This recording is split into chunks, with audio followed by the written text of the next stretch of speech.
എനിക്കിപ്പോ നല്ല ഡെവലപ്മെന്റ് ഉണ്ട് ഓ ഡെവലപ്മെന്റ് അത് ഞാനിപ്പോ കണ്ടല്ലോ. ഇത് ഇവിടെ നിർത്തണം. ഷൊർണൂർ ഒരു ആയുർവേദ ഡോക്ടറുണ്ട്, ഡോക്ടർ കൃഷ്ണവാര്യര്. പേര് കേട്ട പാരമ്പര്യ ചികിത്സകനാ. വാര്യത്ത് തന്നെയാണ് നഴ്സിംഗ് ഹോം. ആന്ധ്രയിൽ നിന്നും തമിഴ്നാട്ടിൽ നിന്നും വരെയാ രോഗികൾ അങ്ങോട്ട് കാണാൻ ചെല്ലുന്നത്. പക്ഷെ അച്ഛാ, ഈ ട്രീറ്റ്മെന്റ് കംപ്ലീറ്റ് ആവാതെ നമ്മൾ പെട്ടെന്ന് മറ്റൊന്നിലേക്ക് മാറിയ പിന്നെ ഇവൾക്ക് ഇങ്ങനെ വടി കുത്താതെ മനുഷ്യരെ പോലെ നടക്കാൻ പറ്റും? അല്ല, അത് പിന്നെ രണ്ടാളും ഇങ്ങോട്ടൊന്നും പറയണ്ട. വൈദ്യരെ നേരിട്ട് പോയി കണ്ട് പേര് രജിസ്റ്റർ ചെയ്തിട്ടാണ് ഞാൻ വരുന്നത്. അടുത്ത തിങ്കളാഴ്ച നമ്മൾ അങ്ങോട്ട് പുറപ്പെടുന്നു. ചികിത്സ എത്ര ദിവസം വേണ്ടി വരുമെന്ന് വൈദ്യർ പറയും. അല്ല, ഇങ്ങനെ പെട്ടെന്ന് പറഞ്ഞാ തിങ്കളാഴ്ച ഞാൻ കാറുമായിട്ട് വരും. റെഡിയായി നിന്നേക്കട രണ്ടുപേരും. ഇല്ലെങ്കിൽ എൻ്റെ വിധം മാറും. ഞാൻ പറഞ്ഞത് കേട്ടല്ലോ. ആ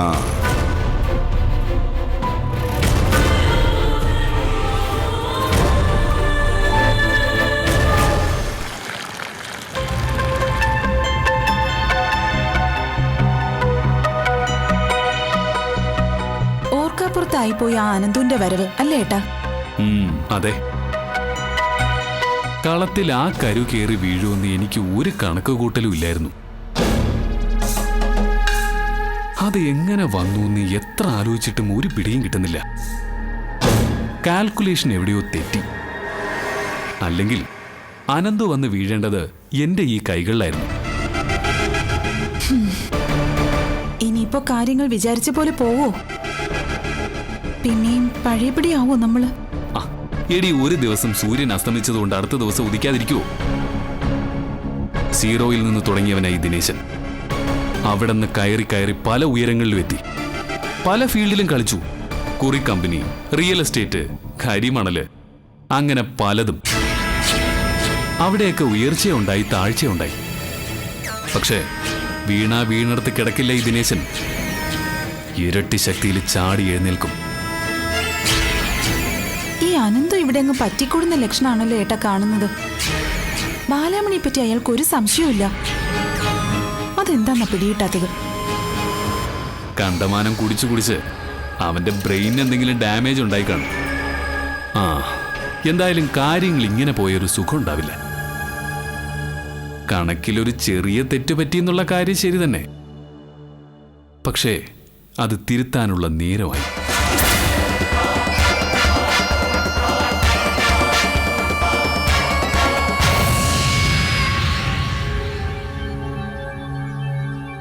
അബിയുടെ അച്ഛന്റെ ക്യാരക്ടർ അറിയാലോ ഹരിയേട്ടന്. പിടിച്ച പിടിയാലങ്ങ് കൊണ്ടുപോയിരുന്നു ഞങ്ങളെ ഷൊർണൂർക്ക്. അവിടുത്തെ ചികിത്സയിൽ അത്ര വിശ്വാസം ഇല്ലാതെ അച്ഛൻ അങ്ങനെ ഒരു സ്റ്റെപ്പ് എടുക്കില്ലെന്ന് ഞങ്ങൾക്കും തോന്നി. എന്നിട്ട് ഇപ്പൊ എങ്ങനെയുണ്ട് അബിക്ക്? സത്യം പറയാലോ ഹരിയേട്ടാ, ഇരിക്കും, ആയുർവേദത്തോടെ എനിക്ക് വലിയ മതിപ്പൊന്നും ഉണ്ടായിരുന്നില്ല. കുറെ എണ്ണയും ലേഹ്യവും കുഴമ്പും ഇതായിരുന്നു ധാരണ. പക്ഷേ ആ മുൻവിധി ഇപ്പൊ പാടങ്ങ് മാറി. ഭിത്തിയിൽ പിടിച്ചു പിടിച്ചാണെങ്കിലും ഊന്നുവടിയില്ലാതെ എന്റെ അബി നടക്കുന്ന കണ്ടപ്പോ ഗുഡ്. രോഗം മാറുക എന്നതാണ് പ്രധാനം. കേട്ടിട്ടില്ലേ? പൂച്ച കറുത്തതായിക്കോട്ടെ വെളുത്തതായിക്കോട്ടെ, എലിയെ പിടിച്ചിരിക്കണം. എത്രയും വേഗം തന്നെ അബി പൂർണ്ണ ആരോഗ്യവതിയായിട്ട് വരട്ടെ. അബി വളരെ എക്സൈറ്റഡാ.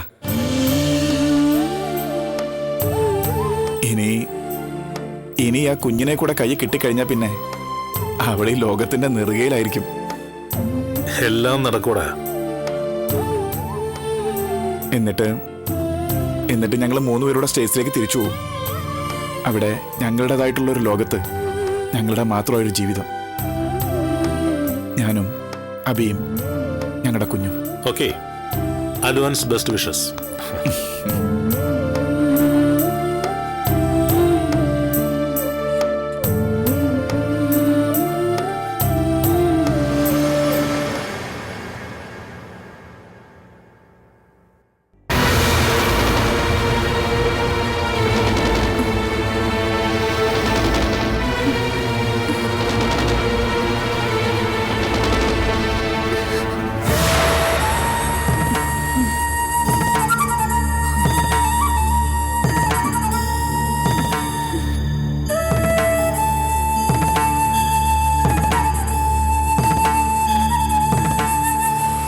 പച്ചക്കറിക്കൊക്കെ ഇപ്പൊ തീ പിടിച്ച വിലയാ.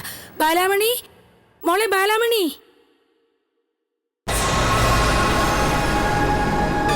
മോളെ മോളെ ബാലാമണി, എന്തു പറ്റി മോളെ? ചെറിയൊരു തലകറക്കം പോലെ അമ്മേ. എന്നാ പിന്നെ അകത്ത് പോയി കിടക്ക. കുറച്ച് ദിവസം കൊണ്ട് ഞാൻ ശ്രദ്ധിക്കുന്നു, ആകെ ഒരു വളർച്ചയുണ്ട് മോൾക്ക്.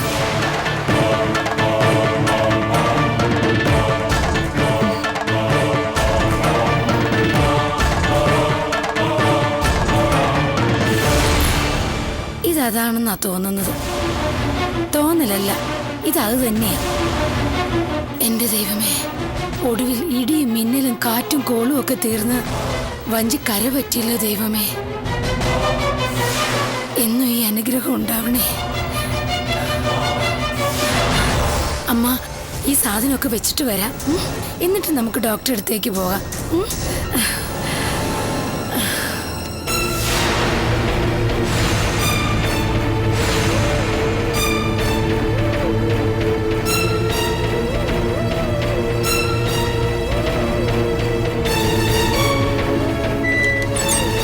അമ്മേ, കുറച്ച് ലഡുവാ. മധുരം നിനക്ക് അങ്ങോട്ടാ തരേണ്ടത്. എന്തിന്? എന്താ കാര്യം? ആ, കഴിക്കും. അമ്മയ്ക്ക് സന്തോഷായി മോനെ. അല്ലെങ്കിലും അങ്ങനാ, ഒന്ന് പിണങ്ങിയിട്ട് പിന്നെ ചേരുമ്പോഴാ സന്തോഷം ഇരട്ടിക്കുന്നത്. ആ ബന്ധം പിന്നെ ഒരിക്കലും അറ്റുപോകില്ല മോനെ. അമ്മ ഇത് എന്തൊക്കെയാ പറയുന്നത്? എനിക്കൊന്നും മനസ്സിലാവുന്നില്ല. പിടികിട്ടിയില്ലേ? ഇടാ, നമ്മുടെ മാധവന് കൂട്ടായിട്ട് ഒരു കുഞ്ഞുവാവ വരുന്നൂന്ന്. നീ പിന്നെ അച്ഛനാകാൻ പോണൂന്ന്.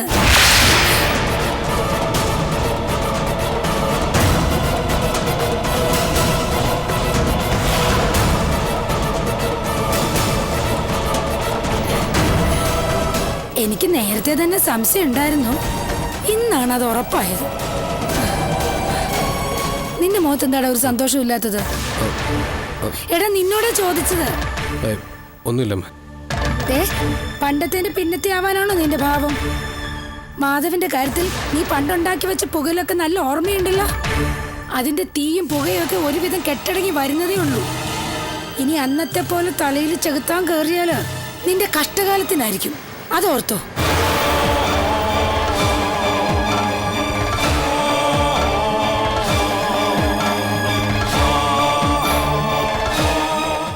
ഒരുപാട് സ്നേഹം, അതാ ഈ സമയത്ത് ബാലാമണിക്ക് വേണ്ടത്. അത് നീ കൊടുക്കണം അനന്തു. ഒരു നല്ല ഭർത്താവിന്റെ കടമയത്. അച്ഛനില്ലാത്തവനായിട്ടാ നമ്മുടെ പാവം മാധവൻ ജനിച്ചത്. ഈ കുഞ്ഞിന് ആ ഗതി വരുത്തരുത്, ഒരിക്കലും വരുത്തരുത് നീ.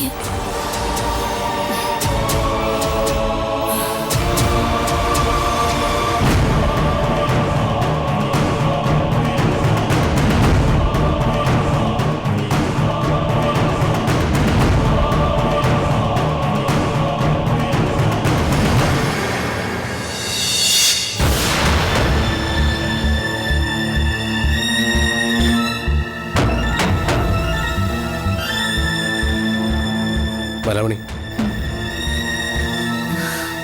നിന്റെ മുഖം എന്താ വല്ലാതിരിക്കുന്നത്? ഒന്നുമില്ല, ഒരു ക്ഷീണം പോലെ. എന്നിട്ടെന്താ എന്നോട് പറയായിരുന്നേ? ഞാൻ പോയി ഡോക്ടറിനെ വിളിച്ചോണ്ടുവരാം. വേണ്ട, ഡോക്ടറെ ഒന്നും വിളിക്കണ്ട. ഇത് സാരമില്ല. സാരമില്ലെന്ന് നീയാണോ നിശ്ചയിക്കുന്നത്? ഈ സമയത്ത് നല്ല കെയർ കിട്ടണം. ക്ഷീണത്തിന്റെ കാരണം എന്താണെന്ന് ഡോക്ടർക്കല്ലേ അറിയാൻ പറ്റൂ. വേണ്ട, ഡോക്ടറെ വിളിക്കണ്ട. എന്നാൽ നമുക്ക് ഹോസ്പിറ്റലിലേക്ക് പോവാം. ഞാനൊരു ടാക്സി വിളിച്ചോണ്ടുവരാം.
എന്താമ്മേ, അരിയോ കല്ലോ കൂടുതല്?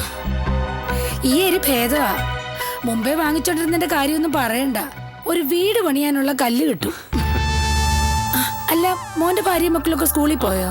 അവര് നേരത്തെ ഇറങ്ങി. അല്ല, ബാലാമണി എവിടെ പോയി? അവള് കിടക്കുക. ഓ, അത്രമേല് വയ്യായിക ഉണ്ടെങ്കിൽ അവള് കിടക്കും. അല്ലെങ്കിൽ ഉറുമ്പിനെ പോലെ ഓടി നടന്ന് ജോലിയെടുക്കും. ദൈവം അനുഗ്രഹിച്ച എനിക്ക് ഇങ്ങനൊരു മരുമോളെ തന്നത്. അനന്തവും കുറച്ചൊക്കെ മാറിപ്പോയിട്ടുണ്ട് അല്ലേ അമ്മേ? കുറച്ചല്ല, ശരിക്കും നല്ല മാറ്റം വന്നിട്ടുണ്ട്. അതും ബാലാമണിയുടെ മനസ്സിന്റെ നന്മ കൊണ്ടാ. അല്ലെങ്കിൽ എന്തായി തീർന്നേനെ എന്റെ കുഞ്ഞിന്റെ അവസ്ഥ? ഇപ്പോ എന്തൊരു ചുമതലയോടെ അവൻ കുടുംബകാര്യം നോക്കുന്നതെന്നറിയുവോ? അല്ല, അത് പിന്നെ അങ്ങനെ ആകാതിരിക്കാൻ പറ്റുമോ മോനെ? രണ്ടാമതൊരാളും കൂടെ വരാൻ പോകുമല്ലേ കുടുംബത്തേക്ക്. അതിന്റെ ഒരു ഗൗരവം വരില്ലേ?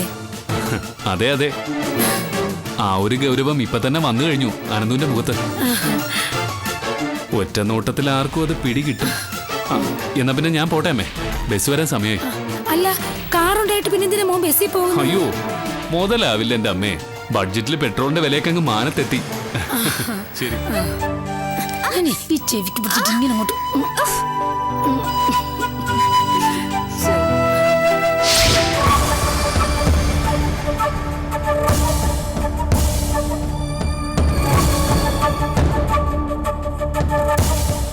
ആ ഇപ്പൊ 2 ചിട്ടി ഈ 2 മുടക്കു വീതമായി കേട്ടോ. നാശം, ഈ കാറിന്റെ അടവ് കാരണം ഒക്കെ മുടങ്ങുന്നത്. എന്നടച്ചു തീരോ ഈ കാർ ലോൺ? ഒന്നും വേണ്ടായിരുന്നു. കാറും ബംഗ്ലാവും ഒന്നും നമ്മളെ പോലുള്ളവർക്ക് പറഞ്ഞിട്ടുള്ളതല്ല. നീ വിവരക്കേട് പറയാതെടി. വിവരക്കേടൊന്നും അല്ല. 2 അറ്റവും കൂട്ടിമുട്ടിക്കാൻ ഞാൻ പെടുന്ന പാടെ എനിക്ക് അറിയത്തുള്ളൂ. വലിയ പ്ലാൻ ഏതാണ്ട് ഉണ്ടെന്നൊക്കെ പറഞ്ഞിട്ട് ഇതിപ്പോ ഇല്ലത്തൊന്ന് പുറപ്പെടുകയും ചെയ്തു. അമ്മ തൊട്ട് എത്തിയതുമില്ല എന്ന് പറഞ്ഞതുപോലെയായി കാര്യങ്ങൾ. എന്നിട്ടാണോടി ഒന്നാം തരം ഒരു AC കാർ നിന്റെ വീട്ടുമുറ്റത്തൊന്ന് കിടക്കുന്നത്? അല്ല, അത് നേരാ. പക്ഷേ എന്തോന്ന് പക്ഷേ? പെണ്ണെന്ന വർഗത്തിന്റെ സ്വഭാവം ഇതാ. ഒന്നിലും തൃപ്തി ഉണ്ടാവില്ല. എന്നാ വല്ല ഐഡിയ സപ്ലൈ ചെയ്യോ? അതുമില്ല. അല്ല ചേട്ടൻ, നിർത്ത. നീ ഒരു 5 മിനിറ്റ് മിണ്ടായിരിക്കോ? ഞാനൊന്ന് പ്ലാൻ ചെയ്തോട്ടെ.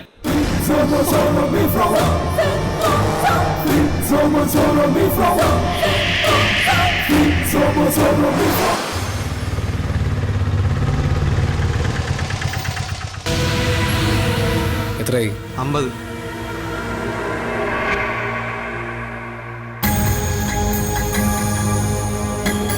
വാ.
ദൈവമേ, ഞാൻ എന്തായി കാണുന്നേ? നിന്നെ എവിടെയല്ല ഞാൻ തെരഞ്ഞു. സുഖാണോ മോളെ നിനക്ക്? അതെ, ഇതാരാ വന്നിരിക്കുന്നേ നോക്കി. വാ, അകത്തേക്ക് വാ.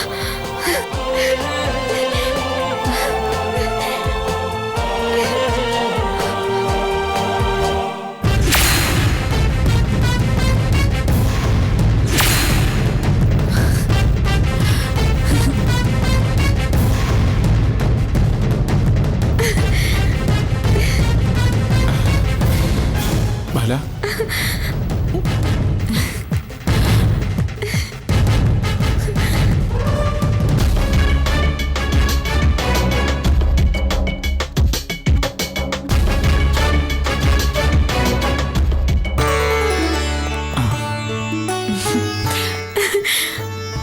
ആനന്ദ് കാണുന്നില്ലേ ഈ 2 അത്ഭുതങ്ങൾ?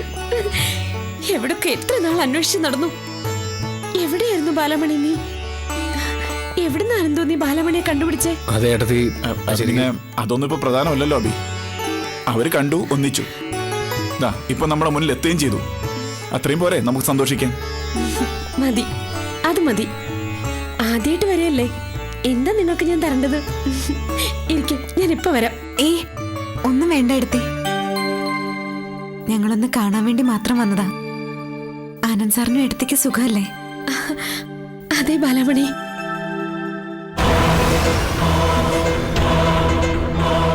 വാ.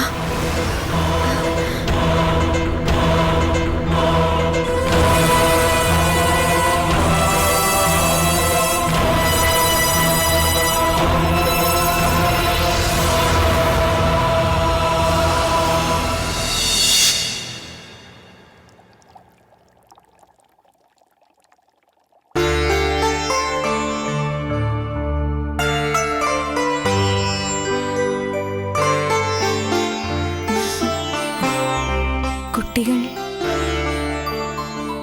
ശപിച്ച കൈകൊണ്ട് തന്നെ അനുഗ്രഹിച്ചാൽ എങ്ങനെയുണ്ടാവും? ഞങ്ങളുടെ ജീവിതത്തിൽ അതാ സംഭവിച്ചത്. അബി, എന്തിനാ ആ കാര്യങ്ങളൊക്കെ ഇപ്പോ? എന്താ പറഞ്ഞാൽ ബാലാമണി നമ്മുടെ സ്വന്തം കുട്ടിയല്ലേ. ബാലാമണി അറിയാത്ത ഒരു രഹസ്യം നമുക്ക് വേണ്ട ആനന്ദ്. അതൊന്നും വേണ്ട എടുത്തേ. ഓരോരുത്തർക്കും അവരവരുടേതായ രഹസ്യങ്ങൾ ഉണ്ടാവില്ലേ? ആ രഹസ്യം നിന്റെ അനന്തുവിന്റെ മുന്നിൽ പരസ്യമാവുന്നതിൽ എനിക്കൊരു വിഷമവുമില്ല. കേൾക്കണ്ടേ ആ രഹസ്യം? ഞങ്ങൾക്ക് ഒരു കുഞ്ഞ് ജനിക്കാൻ പോവാ. എന്റെ വയറ്റിലല്ല കേട്ടോ. ഒരു നല്ല സ്ത്രീ എനിക്കും ആനന്ദിനും വേണ്ടി അമ്മയാവാൻ പോവാ.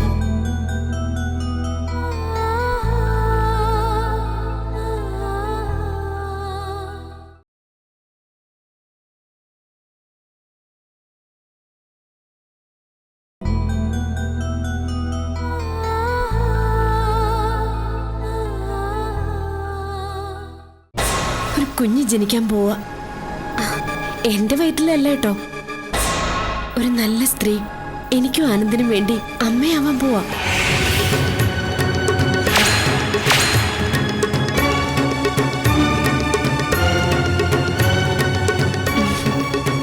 ഇതിപ്പോ 2.5 മാസമായി ആ കുഞ്ഞിന്. അല്ല, ഏട്ടത്തി ആ സ്ത്രീയെ കണ്ടിട്ടുണ്ടോ? ഇല്ല, കാണാൻ അനുവാദമില്ല. അങ്ങനെയാ ഉടമ്പടിയിലെ ക്ലോസ്. ഒരുപാട് വാശി പിടിച്ച് നോക്കി ഡോക്ടറോട്, പക്ഷേ സമ്മതം കിട്ടിയിട്ടില്ല ഈ നിമിഷം വരെ. അമ്മയല്ലല്ലോ, ആ കുഞ്ഞിനെയല്ലേ നിങ്ങൾക്ക് വേണ്ടത് എന്നാ ചോദ്യം. ഒരർത്ഥത്തിൽ അത് ശരിയുവാ. ഇപ്പൊ എന്റെ മനസ്സ് മുഴുവനും ആ കുഞ്ഞു മാത്രമാ.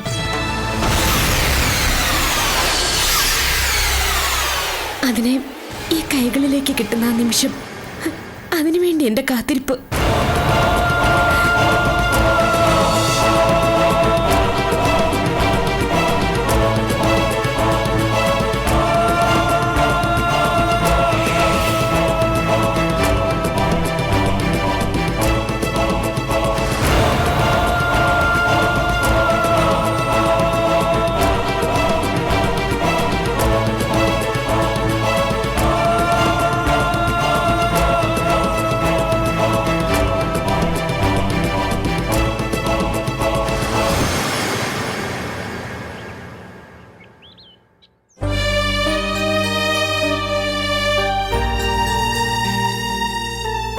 നീ ജോലിക്കൊക്കെ പോകുന്നുണ്ടല്ലേ? ഉണ്ട്. പക്ഷേ നിന്റെ ക്വാളിഫിക്കേഷൻ ചേർന്ന് എന്തെങ്കിലും ഒരു ജോബ് കണ്ടെത്തായിരുന്നു. നമ്മുടെ അഴകത്ത് കുടുംബത്തിൽപ്പെട്ട ഒരാള് ഈ റോഡ് പണിക്കും കെട്ടിട പണിക്കൊക്കെ പോവാന്ന് വെച്ചാ അതില് ഒരു അപമാനം എനിക്ക് തോന്നുന്നില്ല ആനന്ദേട്ടാ. വേണമെങ്കിൽ സ്വയം വിധിച്ചൊരു ശിക്ഷയാണെന്ന് കൂട്ടിക്കോളൂ. പൊള്ളുന്ന വെയിലത്ത് അധ്വാനിക്കുക, വിയർത്ത് കുളിക്കുക, അതിൽ നിന്ന് കിട്ടുന്ന കൂലി സന്തോഷത്തോടുകൂടി വാങ്ങുക.